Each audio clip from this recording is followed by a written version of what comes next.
This is my current TV setup. It's an OLED by LG, the C1 65-inch, and I'm using a Polk soundbar, and it's got a subwoofer over there. So this was a $200 soundbar, and it's not bad, but it's not great. I don't know what the number is anymore. It doesn't really concern me that much. $200, probably tells you all about how good it's going to sound. But I saw one reviewer and he praised that remote.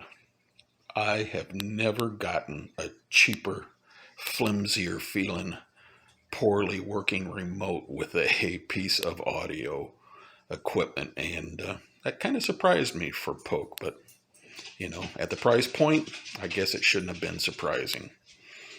But now I'm going to replace it, and it's going to be with this Denon DHT-S517, and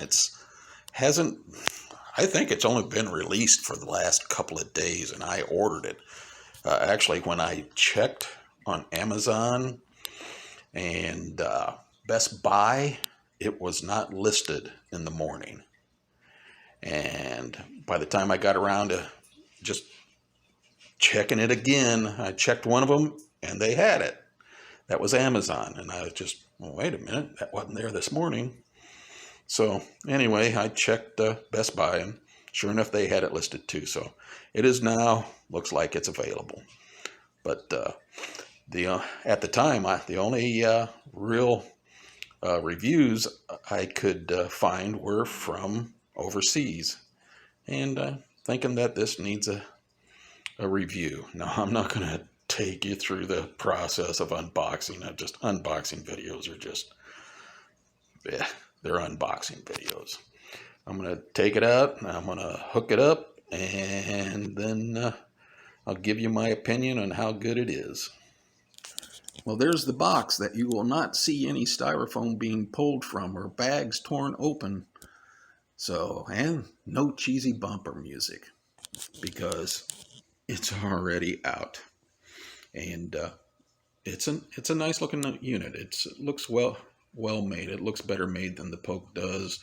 The remote down there is, it's not super cheap like the Polk, but it doesn't feel anywhere near as cheesy as the one from Polk Audio. And then you got the couple of plugs for the subwoofer and the soundbar itself. You get an HDMI cable, and you get an optical cable along with the bumpers in that little bag in the center of the optical cable. So anyway, there's 7 speakers in this soundbar. There's 2 on each end, a center voice channel, and then we have these 2 upward firing speakers. And what I'm told, or what I've read, is that they are for like lightning, storms, airplanes, maybe even artillery passing overhead. So anyway, those reflect off the ceiling. So it remains to be seen how well that works. But with all this said, next it will be up and working on the TV. Supposedly the subwoofer pairs with the soundbar easily. It's a little bit, hit or miss with the Polk. Once it's paired, it's fine. But if you lose power and have to hook it up again, it might take you 3 or 4 times. But it's always hooked up. So, and it's always worked well after hooked up. So can't really complain about it. All right, I'm going to get it hooked up, and then we'll see how it does. Well, I forgot to do the size comparison, but here it is. The soundbar is probably about 6 inches wider than the Polk. The Denon is a little bit more substantial, weighs more, whereas the subwoofers, the Denon is slightly taller, about the same width, and about the same depth. The Poke subwoofer is heavier, so I don't know if that'll, you know, lend anything to how the Denon performs. But the Poke's it's forward ported and the Denon's rear ported. So hopefully being somewhat close to the wall won't interfere too much. But well, the Denon's a charcoal gray, nice charcoal gray. Actually, I like it better than just your basic black. So anyway, now the next time you see it up, it was just hook up the HDMI cable to the TV, soundbar, power cable, plug in the subwoofer. When you use an HDMI cable, you don't have to use the remote for the soundbar unless you want to adjust, certain aspects of it. Like you can adjust the voice on this and some other things. Actually, probably quite a bit of things. But it's got a USB in. If you want to, play music off a USB, I've never found that to be very successful on something like this. But, I can't say because I haven't used it, and I'll probably never use it. It also has Bluetooth, so you can stream from your phone, stream music from your phone to the soundbar. That's pretty handy. It's got 2 HDMI inputs. One is the eARC, and the other is just a HDMI in. So this TV has 4, and the eARC takes up one of the 4 HDMI inputs. So if you just want to save one of those on the TV, heck, just plug your PlayStation or your Xbox into the soundbar directly. Subwoofer, there was no having to pair it. You didn't have to hit the connect button like I did on the previous Poke. By the time the soundbar came on, by the time I walked over to the subwoofer, the light on the back was already green and it was connected. There's quite a few things that the light on the front of it can do. There are 5 LEDs. One tells you if it's an HDMI, eARC, or ARC, and like one LED will tell you that you're using the eARC HDMI. 2, your regular DMI. If you're using TV optical, it'll have 3 LEDs. If you're using auxiliary, it'll have 4.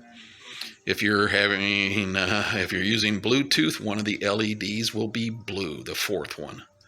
USB, the 4th one will be orange. If it's playing in Dolby Atmos, it will be cyan.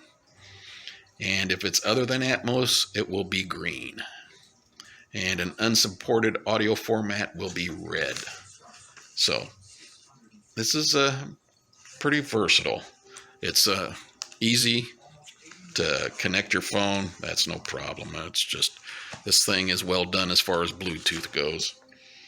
But, really, that's about it. I put on the Mandalorian episode of Boba Fett, and it sounded so much better than the Poke. And it should, because it cost like 2.25 times more than what the Poke did. So, yeah, you would expect that, but it's just, as technology progresses, it just seems to work better, and it was nothing. It was just like, plug it in and turn it on. Turn on the TV, soundbar comes on, and also it fires up a lot faster than the Poke. The Poke would take probably close to 7 or 8 seconds before it started playing. This took about about a second and a half. So it's quick. But yeah, it is. got very good bass. The everything is more distinct. There's better clarity, better definition than on the Poke, as I expected. This is $450, and so that's that might be beyond some people's budget. And myself, I'm never going to go back to using a surround sound system. It's just, I don't like the way they sound for music. So, the only thing I'd ever use it for is TV, and this sound bar will do me just fine. So there's the placement of the subwoofer. And the sound bar, they tell you to have it right at the front of your cabinet. So you probably, so you're not reflecting off the surface. And the speakers are firing just right at you instead of being reflected off the top of your TV stand. And I can see why they do that. But it's a nice sound bar. Do I think it's worth $450? That's hard to judge for me because I haven't had, a sound bar this nice. But, with the Dolby Atmos and the other features of it, yeah, I do. I think it's worth it. And would I ever spend $1,000 on a sound bar? No, I wouldn't, because it's just wouldn't be worth it for me. Alrighty. Yeah, I can recommend this. It's nice, super easy setup.